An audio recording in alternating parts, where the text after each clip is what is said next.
Hello everyone, my name is Laura Bonilla and I am the Maryland ROTA Project Coordinator. We are pleased to welcome you to this webinar, Garrett County, Maryland Response to the Opioid Epidemic. Maryland ROTA is part of an initiative by the Substance Abuse and Mental Health Services Administration, established by the University of Maryland in partnership with local and state organizations. Our project aims to strengthen the capacity of rural communities in Maryland by helping our communities identify, understand, and respond to the opioid misuse epidemic. Our multi-pronged approach includes delivering evidence-based training, providing current information and education, and strengthening youth against opioid misuse. For example, we encourage you to join our ROTA network to learn about best practices, ask questions of peers and experts, and share your local experiences. More information about Maryland ROTA and a link for joining our network are available at www.marylandrota.org.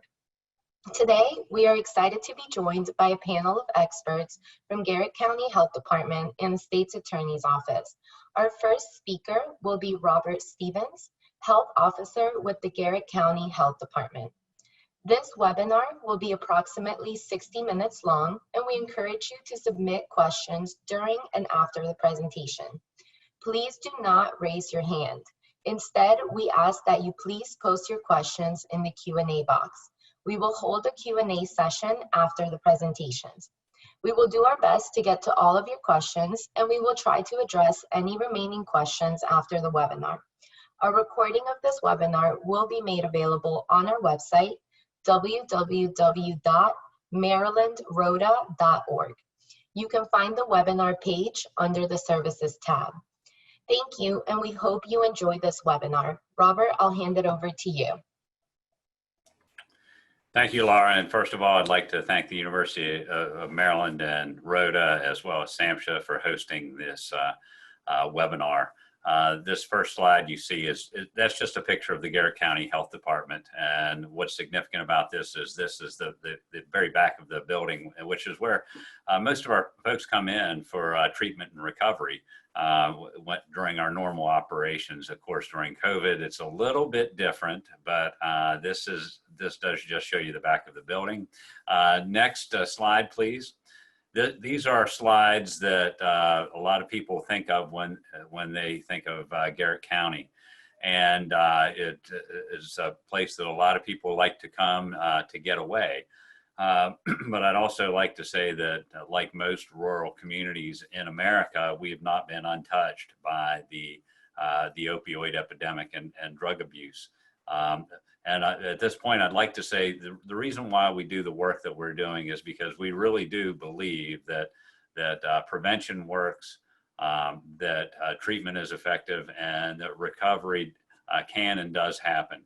And so that's a mantra that we need to, as a community, to continue to remind ourselves and remind others that this is an epidemic that needs to be addressed. We do have a great team here at Garrett County, and I'd like to go to the next slide, please. And then you can that's Garrett County is the westernmost county in Maryland. And by the way, our rivers flow west. So this is, some of you on the webinar may be familiar with this, the 4 pillars of opioid operations. And when the governor of Maryland, Governor Hogan, declared public health state of emergency a few years ago and organized the Opioid Operational Command Center, it was deemed a public health emergency, which allows boundaries and institutional blockades to be broken down.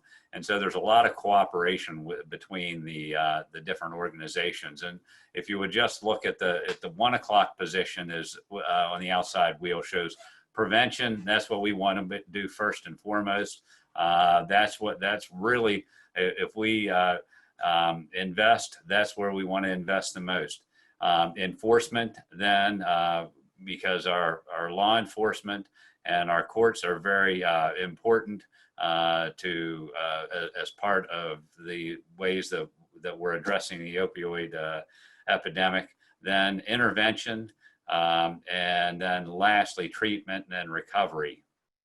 And if that inside wheel just does look at things kind of from a mitigation standpoint of how we organize our work. Again, we want to do prevention the best we can. We work on protection of the community, then mitigation. When we know that there are problems, then we want to step into action, have our response and recovery. And a lot of the things you're going to see in this slideshow are the results of the many different programs that we have in place here in the community. And this is just a few of the programs. This isn't everything. There's many, many other groups and organizations that are working very hard in the field of treatment and recovery within our community.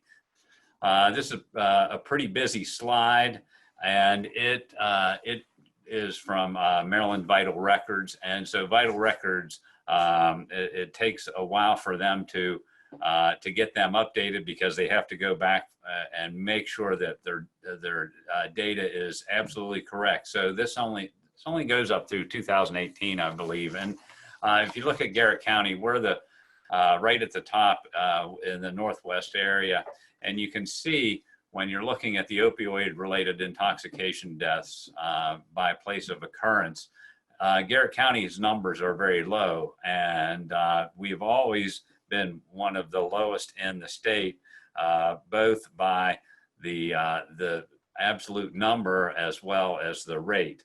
But I can tell you that that is changing, and in 2019 and so far in 2020, those numbers are going up. So this is just another way of looking at this data. And so this shows the number of overdose deaths, the total that are prescription opiates, fentanyl, and heroin, and then any opiate. And so you can see that those numbers have gone up the last couple of years. And one of the things that I think we see is that this epidemic really began with prescription opiates back in around 2012, 2013. Then people progressed as prescription opiates were less available to heroin, and then what we're seeing recently, and this is across the state and across the country, is more fentanyl deaths. So this is a slide that we keep a lot of data here at the health department and with our partners, and we have a great relationship with our emergency management. And so these are the Narcan administrations by quarter over the past few years. And Narcan, if anyone is not familiar with that, that is the antidote for an opiate overdose. And it just brings people back to life if they're not breathing. And you can see that number has gone up some in 2016. The reason why that number is up so high there is that was really one of the first years where it was really being stressed. And one of the things that happens is when EMS arrives on a scene, they were using Narcan to help for diagnostic purpose. So even though somebody may have looked like it was a heart attack, they would still be given Narcan in order to rule out an overdose. And the EMS has gotten much more sophisticated in that. And so that number is kind of artificially inflated in 2016, but you can see those numbers are going up. And in particular, over that blue is the last, is May through April, May, and June. And so in 2020, you can see that number really went up, and that could have a correlation with COVID, and the areas of people are feeling much more isolated than they had been previously. So these are the accidental poisonings that are within the emergency department at Garrett Regional Medical Center. It's the only hospital in Garrett County.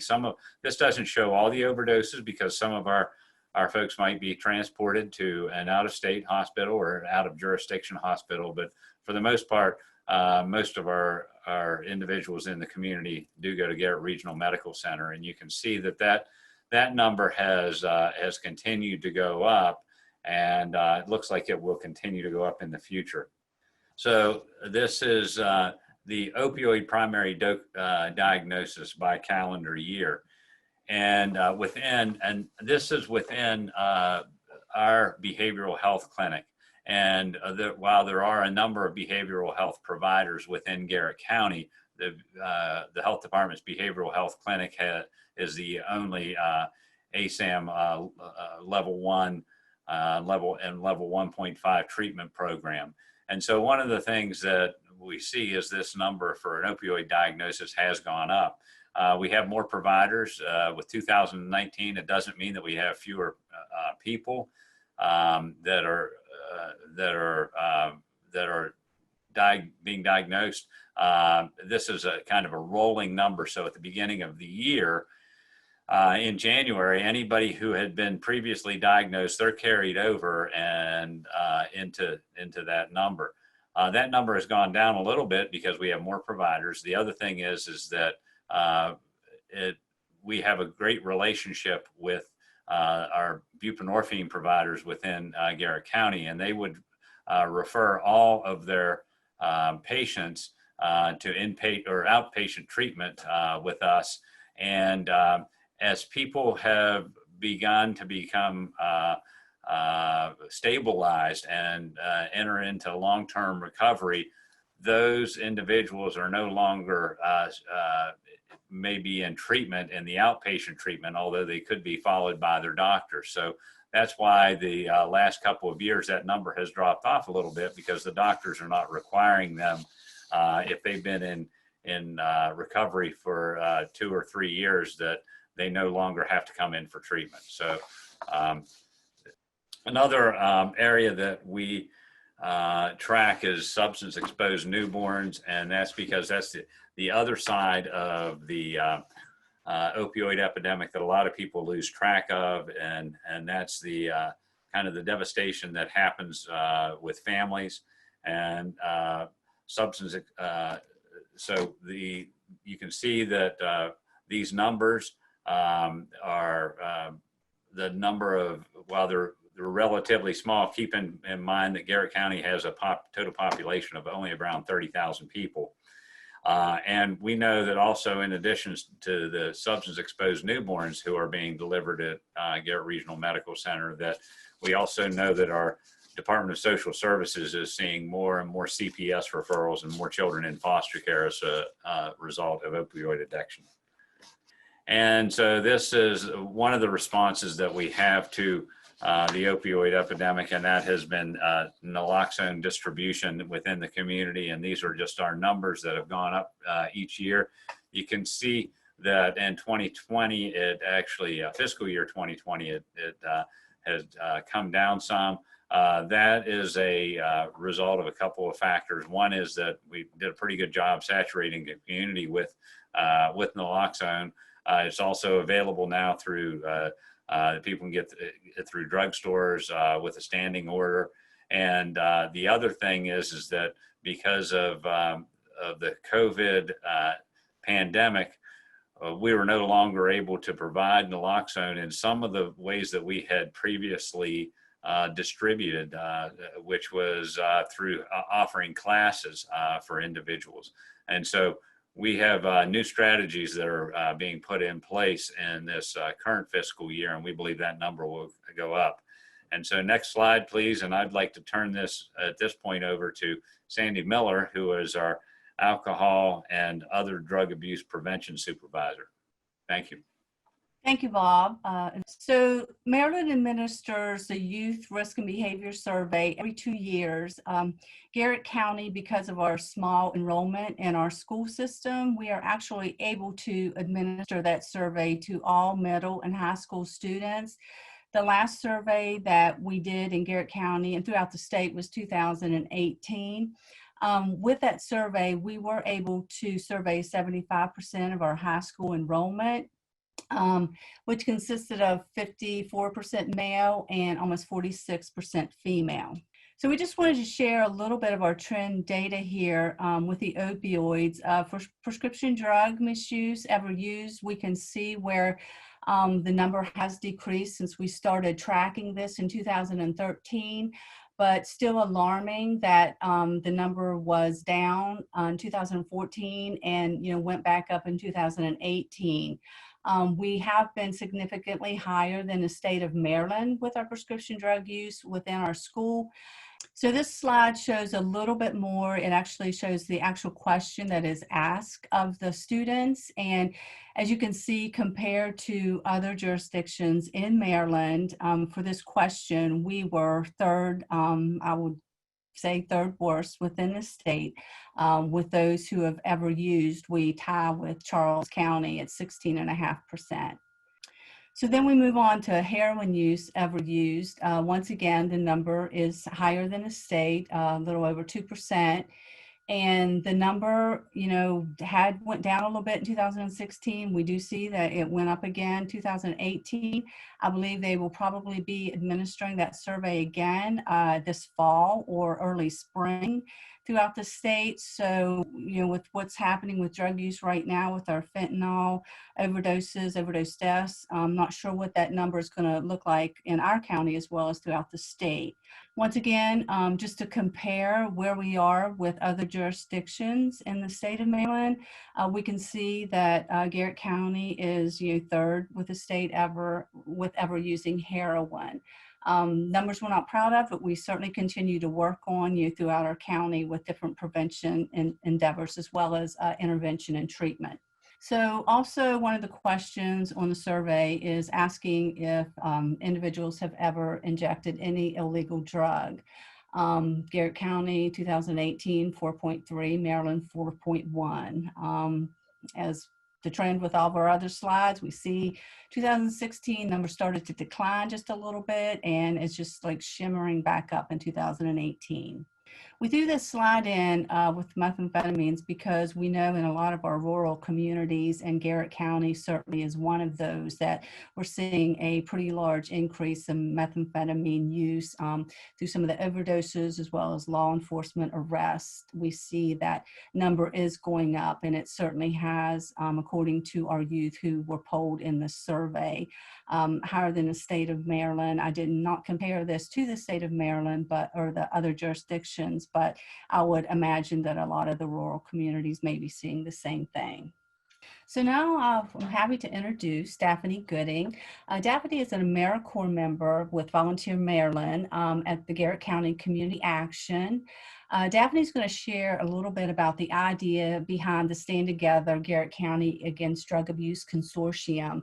This consortium started back in April of 2018 as a grassroots organization. Since that time, they have really, as we say, got out there where the rubber meets the road and have really did some action things. Because of this consortium, we had a foundation to be able to write a grant through the federal government, Health Resources Services Administration, and we wrote a Rural Opioid Community Opioid Response Program Planning Grant.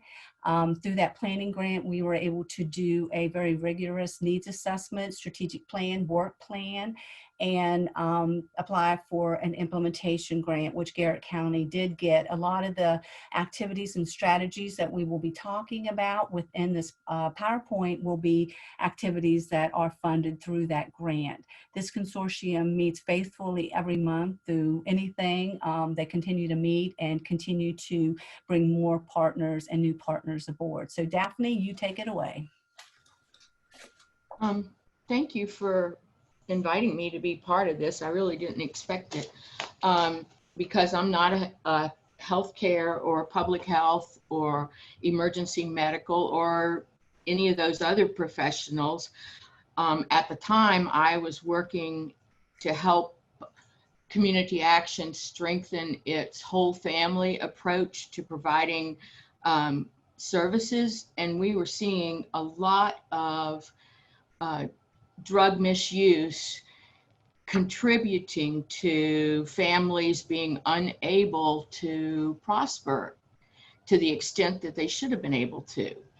And I was working right directly under the Vice President of Strategic Initiatives, and we wanted to do something significant, try to get some community action involvement and work toward mitigating this problem that was hurting both children and their parents. So it was kind of serendipity. I hitched a ride with some other AmeriCorps to go to a Martin Luther King Day event. And as we went, I met Paul DeCray, who was also serving as AmeriCorps at the health department. And I found out that he was a retired recovery counselor. And so I kind of jumped on him right then and said, look, we have to do something. We have to do something. So when we got back from the event, I went to my boss and said, look, we got to call a meeting of some of these folks and try to get something going. So the first meeting had 5 people, Sandy, and Sandy was one of them, Sadie, myself, Paul, and my boss. And we began to talk about how could we go forward and really make an impact at the community level. And if you'll show the next slide, this was kind of our core group. We began to invite people and have speakers. I guess what I really want to say is these kind of problems are not they problems. They should do something about this problems. That this is a we must do something about this problem. And it required the entire community. This is the core group, but I have to say, I think we have touched almost the entire community over the time that we've been active. I'm very, very proud of how this has grown. And I want everyone to remember that this is not just a public health or a law enforcement problem. This is a community problem and a social problem. And we need to try to get to the root of the problem to solve it. So our next speaker is our state's attorney, Lisa Thayer Welch. Thank you, Daphne. Good morning, everyone. I was fortunate enough to go to a summit in Atlanta 2 years ago, the Prescription Drug Abuse and Heroin Summit, and I attended many diverse sessions. Obviously, I attended some dealing with prosecution and some with law enforcement, but there were so many interesting speakers and topics that I wandered around and saw a little bit of everything. And that led to my involvement, particularly with the Stand Together Consortium. However, I'm also the chair of the county's Drug-Free Communities Coalition. In Garrett County at that time, I don't know that we were exactly sure what most people in our community needed, what they wanted, what they knew. And because we have the low population that Bob Stevens talked about, but we are very large geographically, the largest county in the state of Maryland, that we have pockets of population from one end to the other. We felt it was important not to ask someone to travel 45 minutes from one end of the county to another, just so they could maybe find out what this is all about. We thought if we took diverse sessions and information out to our communities, that we would get people who would come, that they would drive a couple of miles or a couple of blocks to a place that they were very familiar with, where they were comfortable. So we held a series of town halls in community centers and fire halls around our county with that in mind, and knowing that a lot of people would come perhaps because they were just curious, and then they would not think much about some other folks who were there, perhaps to get information because they or a loved one was facing a particular need, and therefore there was not a lot of stigma attached to general community attending these events. I would introduce the folks who were going to speak at each of these sessions. We had someone from the medical profession to talk about the effects of various classes and kinds of drugs. We would have folks who would talk about prevention, the treatment opportunities in the community, and we would always have someone who was in recovery to speak so that the folks who were in the room would know that there is hope, and that's the message those people would give. I would talk about why we were here, meaning the panelists who were speaking and some of the other professionals who were in attendance. We would share the numbers, and it's more than just the numbers that you've seen on the screen. Yes, we did talk about overdoses. We talked about fatal and non-fatal overdoses. We talked about substance affected newborns, gave statistics on the tremendous increase in the foster care cases, talked about the number of people who were in treatment, the number of people who were incarcerated, who were in there because of a drug-related offense, who were getting medical treatment for drugs while they were in there. And then we would ask the folks in attendance, why are you here? Just a rhetorical question. But what I told them was, please make sure that whatever question you have, whatever information you were seeking, when you came into the room, that you were satisfied that that was answered when you left. That if you did not want to speak publicly, that you could get information or make a contact with someone was there. Because all around all of these rooms, whether they were small or large, we had our partner agencies, some of the people that you see in the Stand Together consortium. Can I have the next slide, please? So you would see in these various locations, folks who were in attendance, and perhaps you can see around the room, that there were folks from the Garrett County Health Department who would talk about prevention and treatment. There were other treatment providers. We had folks from our Stand Together consortium there. We had folks from the different offices within the health department. We had the Dove Center, which is our local sexual assault and domestic violence and shelter, Maryland Coalition of Families, and a lot of other people with tremendous resources, tremendous information and opportunities to help. So then we would go through the panelists of discussions. We were open to questions at the end, but we were also open to private discussions. At the end, I would challenge everyone. I would tell them that this was a call to action, that whether they were there for information, whether they were curious about what was going on, whether they had a particular need, please take action and make sure that was met. We also asked them to sign this pledge card that you see here. It gave a lot of food for thought to some folks. It did initiate a lot of conversation. We also reminded people that part of your call to action, because we are such a huge, diverse community, was to call someone when you saw some suspicious activity. You see that on there. We talked about how you can help your loved ones, your neighbors, or how you can just report suspicious activity.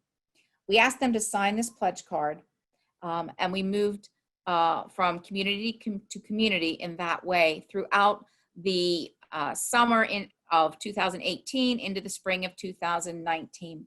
So what's next? Later today, we're having one of these Stand Together consortium meetings. And at that point, we're going to have some discussion on something similar to the town halls in a virtual way that we can move forward in our community, because we are experiencing this at this time, a significant continuing problem with the drug problems, not only the opioids. We have a lot of problems with heroin and fentanyl this time, but with the methamphetamine, as was mentioned earlier. So I'm going to now turn this presentation over to Sadie Liller, who's employed at the Garrett County Health Department as the Alcohol, Tobacco, and Other Drug Prevention Coordinator. Thank you, Lisa. I'm going to talk a little bit today about an idea that was kind of born out of the town hall meetings. Okay, the community cafes, like I said, this was an idea that started after we had had that series of town hall meetings.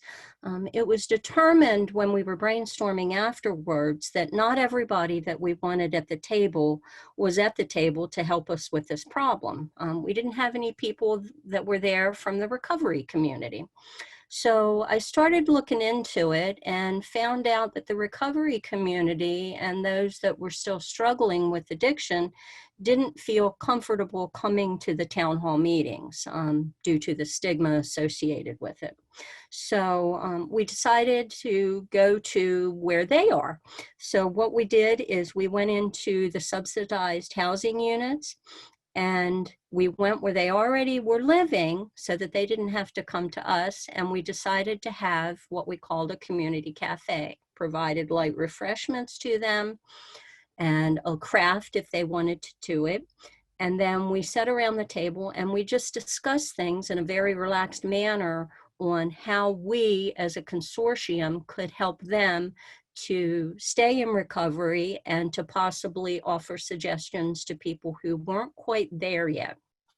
So some of the ideas that we got, we're trying to implement some of those things and things that we're doing now.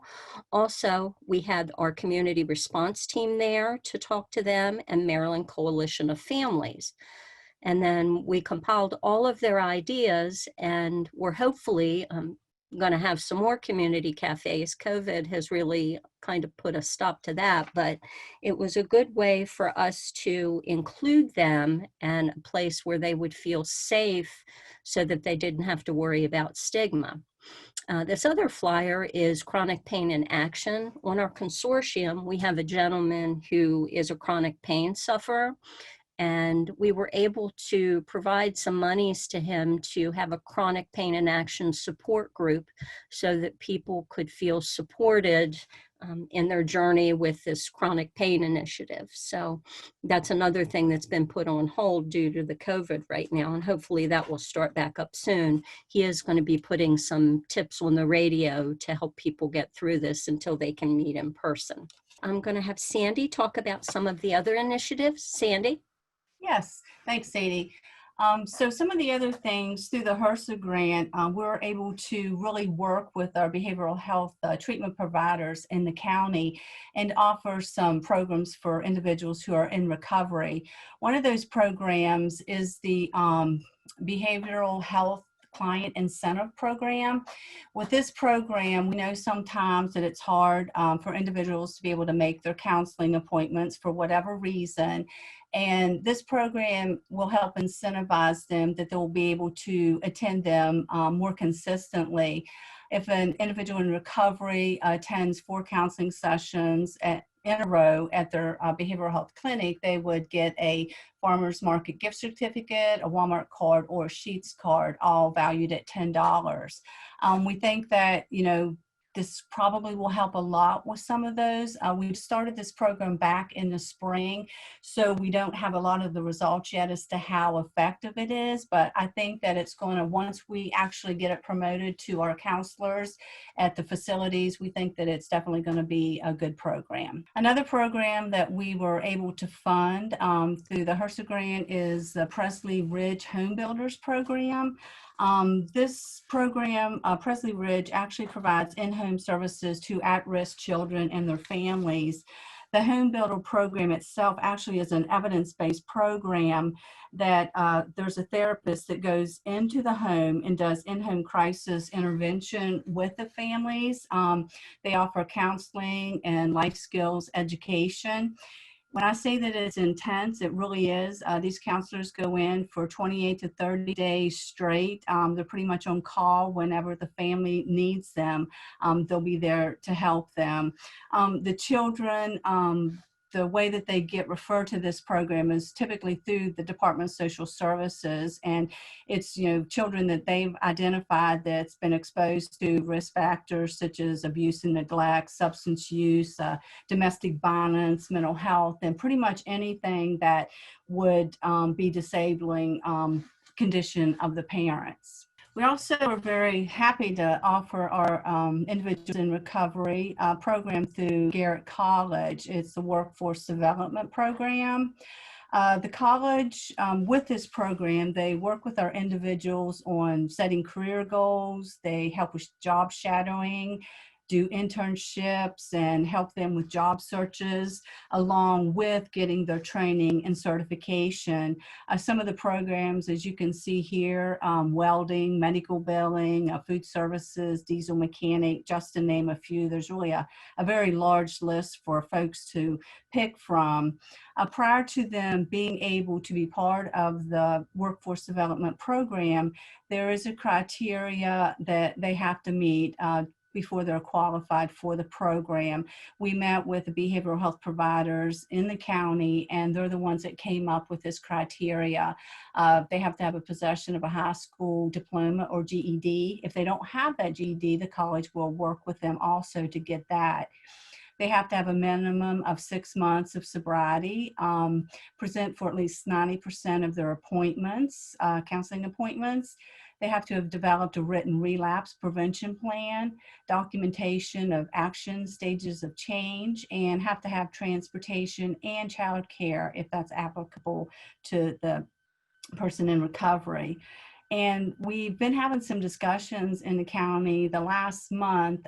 Some of our counselors were sharing that some of our individuals in counseling were interested in academic degree programs. So we have had meetings with the college. We're going to talk to our consortium about it. And I believe that this fall, actually, which is right around the corner for fall enrollment, we're going to be able to offer the academic degree program to our individuals in recovery. And then another program that we were able to partner with is with Maryland Legal Aid. Sometimes before folks in recovery can really think about going back to school, getting a job, or anything like that, they have to think about some of the legal issues that they have before them. And that's not always easy when you want to help provide for your family. So we have worked with Maryland Legal Aid, and we have a partnership with them where they will provide legal services. Basically, what the counselor does is there's a 26 question questionnaire, which is a legal wellness check. They'll go through that, and it's a voluntary form. If the individual doesn't want to do it, they don't have to. But if they do, they look at those questions, turn that over to Maryland Legal Aid, do that referral, and then they'll do the intake and see if they can provide services for that individual. Some of the services could be criminal record expungement, consumer debt, family law, housing, public benefits, as well as other, as they see within that questionnaire. So it looks like we're going to give it back over to Sadie to talk about some of the programs that we have through the state of Maryland through our opioid misuse prevention program. Sadie? Thank you, Sandy. One of the initiatives that I do a lot with is surrounding proper and safe storage, monitoring, and disposal of medications. I do a lot of providing education to the community on why it's important to dispose of and safeguard your prescription medications, especially now since, there's a lot of people being kept at home due to COVID. I've partnered with hospice. I found out when my mother passed away that hospice no longer takes the medications out of the home after a loved one dies. So I'm like, wow, that's a huge temptation to leave that in the home. So I was at a conference and found out about doTERRA deactivation pouches. These are pouches where you can put medications in and add water, and it deactivates the medication, and you can safely dispose at home. So I met with hospice to see if they would be interested in something like this, because they had shared too that, they were a little uncomfortable leaving these strong medications in the home. So I was able to partner with them. And now what they do is after the loved one passes away, they gather up that medication that hospice has provided and put it in the pouches and dispose of it right there before they leave. And then if the family members need additional pouches to dispose of other medications, they do that. I also work with the pharmacies to distribute the doTERRA pouches to people who might not want to go to one of our 3 locations. We have 3 medication drop boxes within the county, one at the state police, one at Oakland City Hall, and one at the Sheriff's Department. But we live in a small community, so not everybody likes to go into the Sheriff's Department. So the doTERRA pouches is a great way that people can safely dispose at home. I've also partnered with realty companies, funeral homes, and most recently, I've partnered with the veterinarians. I was doing a lot of research on people will actually, do things to their pets to try and get prescription medications from the veterinarians. So I went in and spoke to our local veterinarian, and we've started giving them Datura pouches. And I talked to them to ask them, had they been seeing things where people were trying to get medications by harming their pets? And sadly, they told me yes. So it's not just at the doctor's offices that you have to worry about this. You also have to worry about it in veterinarian locations too. One of the other initiatives was a pharmacist training. The University of Maryland School of Pharmacy had an online training program for pharmacists. So I had initially was going to have an in-person training on stigma, but due to COVID, we had to postpone that a year. So I was like, well, I didn't want to leave the pharmacist, out in the cold. So I checked with the School of Pharmacy, and they gave me permission to use their online training materials. I used 3 of the 6 modules. And the first one was an introduction to opioids and the epidemic. The second module covered harm reduction strategies, just to get them, used to what harm reduction was. And then the third one was about Maryland's overdose law and the standing order for naloxone. So we were able to educate the pharmacists. We had a pretty good turnout. We had about 17 pharmacists and pharmacy techs complete this training. So hopefully in the spring then we can do this training on stigma. Okay, and last, International Overdose Awareness Day is coming up on August 31st. And every year I always have an event. I hold an event to help the community to become better educated about substance use disorder. I have speakers who are in recovery share their stories of hope. This encourages others who may be struggling, or other people who have substance use disorders, to not give up hope. We usually end the event with a candlelight vigil, and we have people come and set up tables. This year, it's going to look a little bit different. I'm going to be broadcasting over the radio. And then when people come into the pavilion to visit the tables, we have a COVID plan in place for that. So I didn't want to totally not have the event because it's always so well attended. So that's what I'm going to do this year. Okay, now I'm going to introduce someone to talk about the community resource team. The next speaker is Wayne Tiemersma. He's the Emergency Medical Services Chief. Thank you, Wayne? Sadie. Yep, thank you very much. I'm honored to be here and be part of this group. I'd like to talk to you all about the community resource team here in Garrett County. This was born out of a group called the Opioid Intervention Team, which is specific agencies that get together and take a look at what we can be doing as a whole to address issues like opioid addiction within our community. The community resource team was born out of that and became a true partnership between the Garrett County Health Department and the Garrett County Emergency Services. And the motto for this group is bridging the gap on the road to recovery. And it really is what this team is doing. It is comprised of myself and 3 other advanced life support clinicians, as well as a peer support specialist from the health department. And we started off, we do receive daily reports about overdoses in the community. And it started off initially responding back as follow-up to individuals involved on that call, so that we could be providing some follow-up and services to individuals. And it was met with some success, but we quickly found out that we need to respond while the event is occurring in some way, and also include the rest of the family.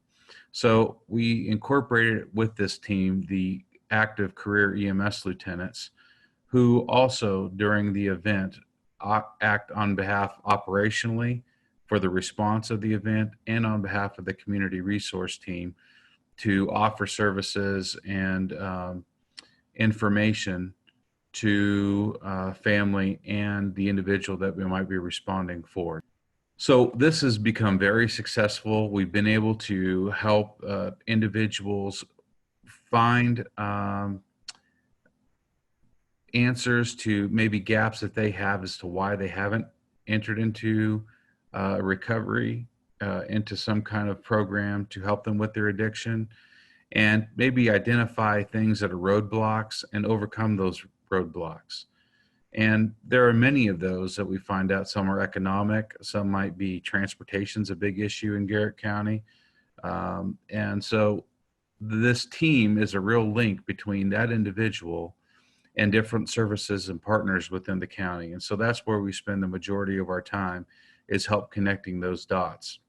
One of the exciting things that we have working is we established a hotline that we've presented to the community, and it is being utilized by both individuals suffering from opioid addiction as well as family members who might have a loved one that is. That hotline number is 301-334-7249. And if that number is called, it is answered by a member of the team that can go ahead and make that connection and help do warm handoffs to partners. So I'm very excited about this this group and what we are continuing to do. We also have what we call leave behind packets on every EMS transport and administrative vehicle. And we do offer those leave behind packets to both for the person that we're responding for and for the family members as well. This packet contains information on exactly what we've been talking about here, resources within the community that they can access. So I will take that and turn it over to Health Officer Bob Stevens. Thank you, Wayne, and thank you for all the hard work that you do. So I'm going to talk a little bit about our Speakers Bureau and some of the education within the public schools. As Lisa Thayer Welch was addressing some of the town hall meetings that we have, and Sadie also talked about the community cafes, one of the things that we really wanted to do was make sure that we had a common message. And so we developed a Speakers Bureau in order to get more people involved. And some of those people who are all very passionate about treatment and recovery. So we have people who are medical, doctors, nurses, nurse practitioners, other medical professionals. We have treatment providers who are in the addictions treatment field, law enforcement. We also have our courts are represented. We have people who have an addiction disorder and are in recovery. And then we also have parents of individuals who are in recovery who can, and they are our best speakers. One of the things that was really important to us is that we wanted to make sure that we had a common message, because any of you who have been in treatment and recovery know that there's a lot of different opinions over things like medication-assisted treatment, harm reduction strategies like Narcan or like fentanyl test strips or different things like that. And we wanted to make sure that all of our speakers were going to be singing from the same sheet of music. And so we had training for everyone. We still have slip-ups every once in a while, but it was really good to get people together to say, here's what your roles and your obligation is to be a speaker. And then once we have that person as a speaker, then we kind of share that out in these town hall meetings, so that we'll have different people at each one of these different events. One of the things I would like to point out is that I looked at the comment box, and somebody had asked a question about, are we involved in social media? So one of the things that if you see in the back of this slide, is we've branded addictionhappens.org. And so that's a website that we have. It's also, we have connections on Facebook and Twitter, and we really try to use whatever way that we can to get out to the community. And so I would encourage you to go to that addictionhappens.org slide, or website rather. Also, with the opioid intervention team, some of the funding that we received in our block grant was to really help our public school system. A couple years ago, I think most people know that there was a bill that mandated that there be addiction educational information that would be available in grades 3 through 12 in the schools. And one of the ways they do that is they integrate their curriculum into the learning plans, so that while they're teaching math and science and reading and language, that these lessons can be integrated. So the Board of Education, they picked up this curriculum that they use, Operation Prevention, and then we support them by providing them some funding for some added resources that they can use. But if people are not familiar with how this works, each of the lessons are, based on whatever grade level that individual is at. So, for instance, in the third grade, which you can see in this the one slide here, their learning plans might include things like reading, understanding how to read a label, understanding, for dosing, for helping with math as far as counting and what a dose is and what a tablespoon is and a teaspoon of this and that and whatever. So that's integrated. And then there's also these messages that are put in place, which is never use somebody else's medication. And so that's a third grade message. And then when it gets up to in the upper grades, they may have speakers that come in who are in recovery and also integrate these plans. And so we provide just a small amount of resources to the board in order that they can really empower their teachers and make those lessons more sticky, so that people get those and we can really prevent the next generation from becoming addicted. And with that, we're going to turn this over to Chelsie Martin, who is our Overdose Response Program Coordinator, and she's really I would say the newest person on our team, and we are so glad to have her, because one of the things that Chelsie does is you can tell that we have a lot of different things that are going on. And so one of the things that Chelsie has been tasked to do is to try to pull all these different activities together. And she's just doing an outstanding job with that. So Chelsie, I'll let you take it away now. Thanks, Bob. So I'm here to talk about two of our bigger avenues for outreach at the moment, which are our overdose response trainings and also our fentanyl awareness campaign. So first is our overdose response trainings. At these trainings, we educate people about the drugs that may cause overdoses, how to recognize an overdose, and also how to respond to overdoses, including how to administer Narcan in the event of an opioid overdose. Everyone who attends these trainings is given a box of Narcan, which contains 2 doses. We host these overdose response trainings at the health department every other month. We also hold these trainings at various community sites in the county, which are open to the public. And we also hold these privately for businesses in the area so that their employees can be trained in overdose response. We currently have 22 people trained to teach these classes. In 2018, we had 297 participants, and in 2019, we had 324. So that would be the amount of people who attended these classes and were given Narcan. It's important to inform people how to respond to an overdose and arm them with the tools necessary in order to save a life. At these classes, we also educate about fentanyl and the dangers of fentanyl, which brings me to our fentanyl awareness campaign called Fentanyl Fast Facts. And here you'll see 2 of our flyers on the screen. We launched this campaign in April of this year. So for the months of April, May, and June, a flyer and a radio advertisement were put out to various venues, including social media, to spotlight a different important fact about fentanyl. These facts included the potency of fentanyl, where fentanyl is likely to be found, and the increase of fentanyl-related overdoses in Garrett County, as well as some information about substance abuse and treatment services. I should also add that this is an ongoing campaign, and we will be putting more awareness material out on this in the near future.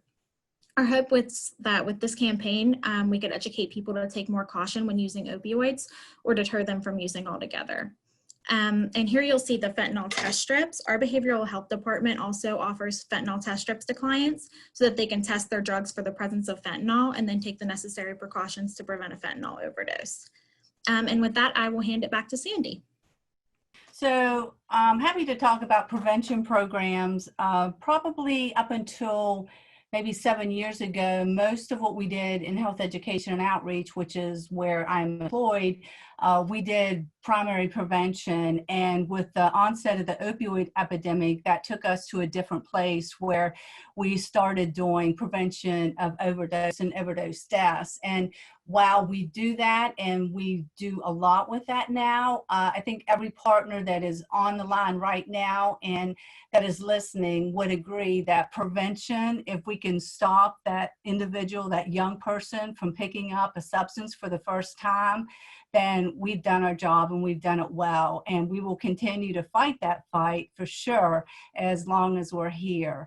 So someone asked about a media presence. We definitely have a media presence now. A lot of what we do in our grants and within our program is about media and getting the word out there, since so many people are on social media.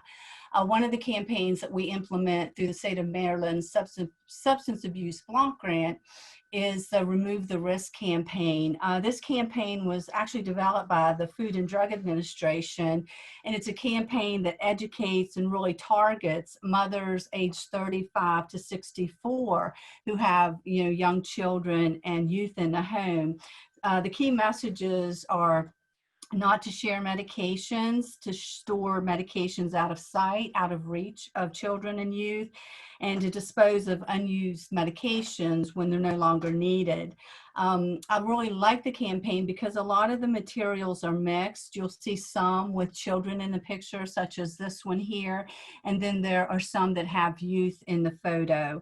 And this helps, you know, parents realize that accidental poisoning does still happen with our children, but also it helps with those youth who may experimentally use, misuse, abuse with the adolescents. So it sort of covers the whole gamut of the ages. Sometimes because of children, people might pay attention just a little bit more.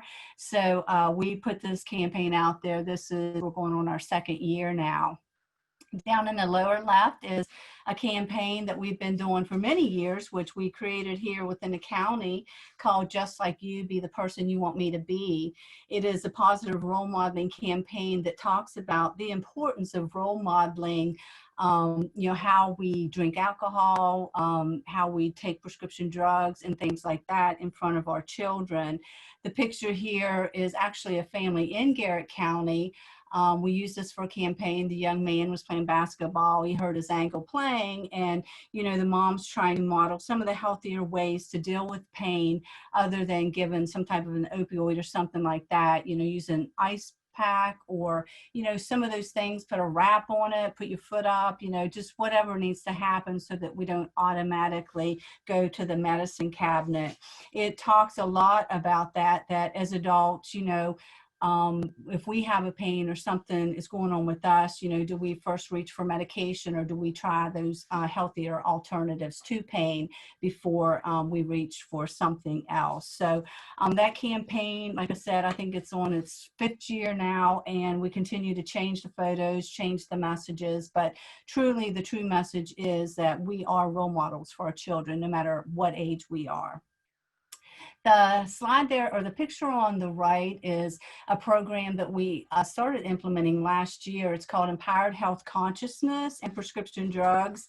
It is an evidence-based program that is actually promoted through the National Wellness Institute, and it was created through OWLS, which is the Organizational Wellness Learning System. They're very strong with the message that it is a prevention program. It's not to be used as an intervention program or a treatment program. This program is for work sites. As I said, it educates on the risk associated with prescription drug misuse. It emphasizes protective factors that help prevent misuse within our employees. It discusses misuse in the workplace and some of the solutions that we can come up with together, and encourages health consciousness as an alternative to prescription drug use. And, you know, that's a message that we continue to try to get out with a lot of what happens with the importance of nutrition, physical activity, mindfulness, yoga, you know, that there are many things that we can actually think about for health and wellness to try to help with this opioid epidemic. So with prevention, as well as what we do with intervention, but we work a lot with so many different partners in the county. We work with our work sites through worksite wellness program. We work with a healthcare system, law enforcement, as Sadie said, helps with the take-backs. There's nonprofits, parents and family, the faith community have been involved with a lot of our prevention, as well as now our recovery messaging. Our community volunteers, Garrett County is very proud that we have community volunteers, our community planning groups. They were a grassroots organization over 26 years ago. They're still around. They're still working with alternative activities for youth within their communities. And they've even helped with a lot of environmental strategies within our community. So when prevention moves to a different place, they sort of go to a different place with us. And I said we're very proud of that organization. We work within our schools. We have youth and action teams in the middle and high school systems. It's a peer-to-peer where our young people are helping with some of the messaging to reach their peers. Garrett College, we have a Go for Health committee, which has been very active and pulled in many partners within the county through the past probably 5 to 10 years. And we continue, even though we don't have funds, we continue to make sure that we provide prevention services for Garrett College, because we know that population is certainly an at-risk population also. Emergency services, as we've already heard from, pharmacies, retail, and government. The middle, we have a little booklet there that we put together a couple years ago, which actually has all of our drug prevention services in it. And it's amazing. It's full of all of our campaigns, as well as the partners we work with and what we offer for each one of those partners. And it's a resource that's available to anyone that would want it. We would make sure that we got them this booklet. So as we're sharing information with all the programs that we implement through our partners, it's always important to share that there's training that is available for not only professionals in the field, but also our partners and folks in community. I've always felt like we've really definitely moved to a different place. Years ago, it used to be that we were trained and we tried to implement some of what we learned, but now we know that there's training that is readily accessible for anyone that wants it. And one of the programs that I think is really going to make a difference with our opioid epidemic is the state of Maryland come out with Regrounding Our Response. And there's master presenters throughout Garrett County, Allegheny County, and the whole state of Maryland that presents information on the stages of change, social determinants of health, drug user health, adverse childhood experiences, and MAT is overdose prevention. It's really amazing to me because the whole campaign is about raising awareness and about some of the public health approaches that are really important if we want to reduce some of the stigma around substance abuse while we address the opioid epidemic. We know that, as Wayne said earlier, with his community resource team, they sort of try to dig a little deep to see why individuals are where they are. And this series of training really, it sort of tells the story, because, you know, we don't realize when we see individuals that they have a story. We don't know what happened in their childhood. We don't know what happened on their way to work today. We don't know what happens in their home from day to day. And everything that we say and that we do can make a difference. And so we are promoting these trainings right now. The Area Health Education Center West in Allegheny County is hosting these trainings. It's a webinar platform every Thursday through the month of August. And once they're finished, Garrett County will pick up, and we'll probably do our own series here in the future. But we encourage people to be part of these programs, because I think that definitely it's an eye-opening experience. Another project that happened, I think about a year ago, was the SEEDS project. This was a series of interviews that happened with people who use drugs, some of our service providers, policymakers, and other stakeholders in the county. And it sort of gave a picture of helping understand drug use, some of the services, and what we really need to do to enhance the services in our county and throughout the state. We want to bring this training to Garrett County, specific with some of the Garrett County data. When you look through the report that was put together through Johns Hopkins Bloomberg School of Public Health and the University of Maryland, and you read some of the quotes from the individuals that they interviewed that use drugs, you really start to see and understand that the issues that individuals deal with on a day-to-day basis, once again, we have no idea. It's definitely an eye-opener. And I think that the more that we open ourselves up to understanding these individuals, the more that we can reduce the stigma, and more folks will try to get from that place of being a person who uses drugs to the person who's in recovery. When we go on into treatment and recovery, next slide. I don't want to begin to try to mention all the behavioral health treatment providers, but we do have a lot of resources out there to help with that. As Wayne was talking about the packet that he gives out, Sadie gives out numerous packets. We give them out at our Narcan education trainings.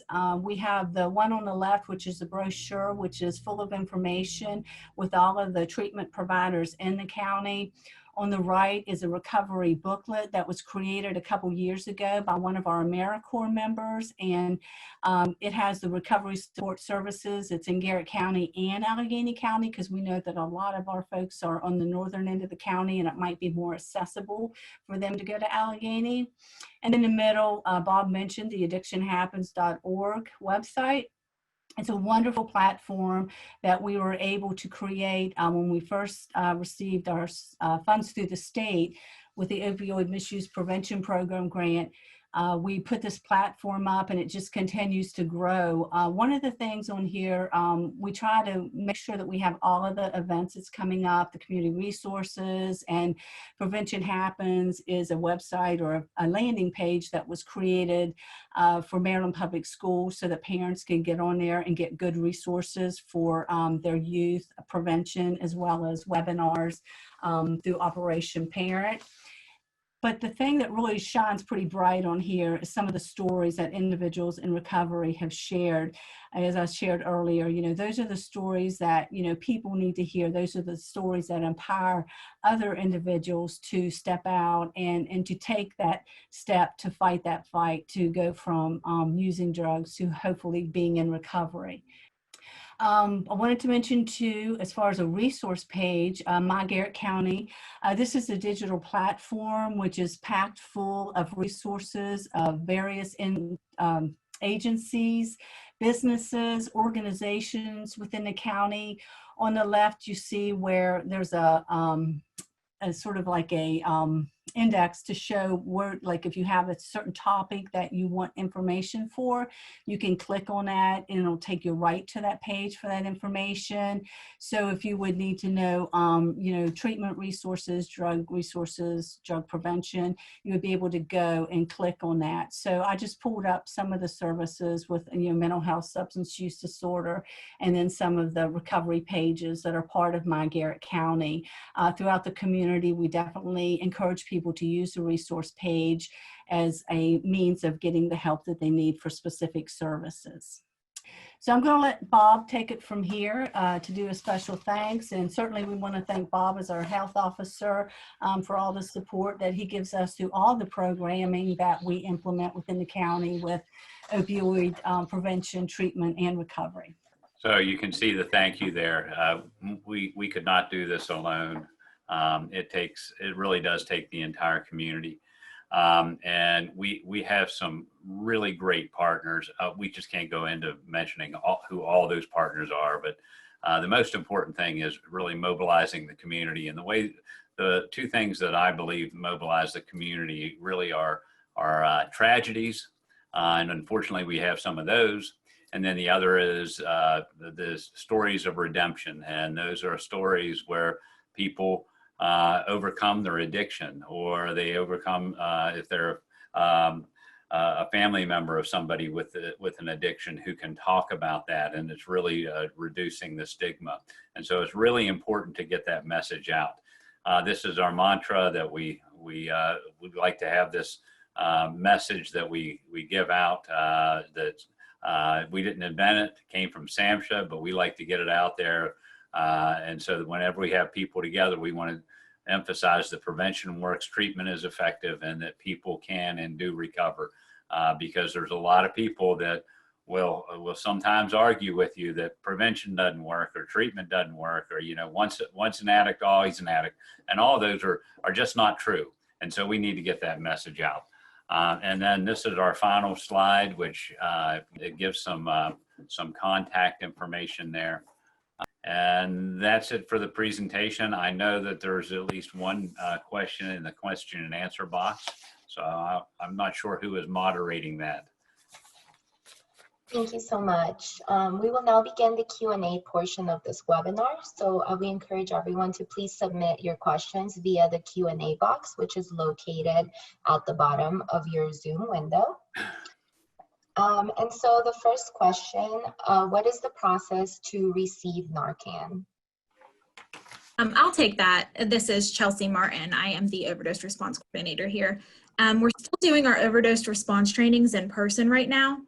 We actually have one this evening at 5:30 here at the health department if anyone is interested in registering for that. If you can't make it to a class or you already have it and you just need the refill, we're also doing pickups here at the health department. So you can call and set up an appointment and we'll meet you right outside with the Narcan and the resource pouch, and we'll give you the education on that as well.